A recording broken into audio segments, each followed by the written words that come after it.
We're here with Mike Sanderson on Leopard 3. Bit wild on the 5th day again. Yeah, it's crazy. It's been just the most crazy week. I've been coming here for a long time and ever seen anything like this before. It's really sad, people like you that have come a long way to come and see what goes on here at the Maxi Rolex Cup, and here we are all blown out. Yeah.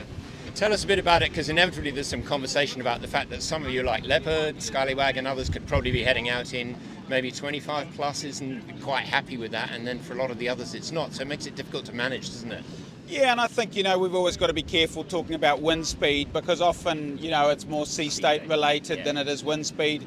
Yeah. The other day it was more about timing. I think if we'd got a race away it would have been fine to have raced. Yeah, I think all the boats that are here without reefs, they understand that that's at their risk. Yeah. And, if they get a race away in 24, 25, 26 knots, that's on them, if they can't get around the course. So, I've been here many times without reefs and we've understood that risk. But yeah, it's tougher on the Scallywags and Leopards who obviously, sub 10 knots aren't optimised for that because they've got to be able to do Hobarts and fast nets and bits and pieces. Yeah. But, then when it's 25 and maybe potentially our turn, we don't get to go racing. But listen, I get it. You've got to be very careful throwing stones.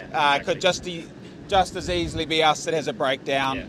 And so, always cautious on that one. All right, so let's talk about Leopard just very briefly. You were saying earlier she's had quite a lot of change since Mike Slade's day. Tell us a bit about it. Yeah, she's a very different boat. I mean, to be honest, when she was launched, she was quite compromised to make sure she could work. She used to do over 90 days of corporate charter. She used to, each year, she used to do Caribbean, offshore charters and lots of things. So, to be in survey and in class like that carries a lot of weight, firefighting weight and safety weight, etc. So, under her new ownership, she's been stripped right down, a new cockpit layout, a really nice new rig, which has probably been the biggest change. But, she's almost 10 tonnes lighter than she was here 4 or 5 years ago. So, quite a different boat. And different to sail, I guess. Yeah, I haven't been on it since 2011, which is a bit embarrassing. But, so very different feel, much more sporty. Having sailed on the Wild Oats and Comanche and stuff, I think she's a pretty interesting boat because she sits sort of in a beam to length ratio, right in the middle, probably between Comanche and Oats. And that's what she feels like. And might we actually see that battle next year? Yeah, there's talk of it. There's talk of it. So, of her heading down for the great race, and let's see. It'd be interesting. It's tough. When you've got those two boats who are at the end, so when it's their turn, it's very much their turn. But, quite a few races, you get a bit of everything, and Leopard could be the dark horse. And probably as surprising as anything, given how different those designs are, how often they end up in the Derwent in the last few years at the same time.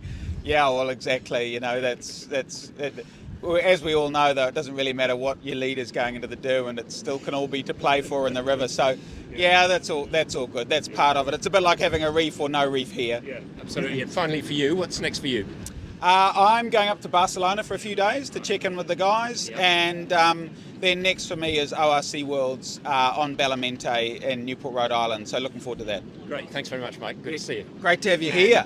Perhaps we might get some sailing tomorrow. Yeah, fingers crossed. It's actually looking pretty good if we go early, so fingers crossed.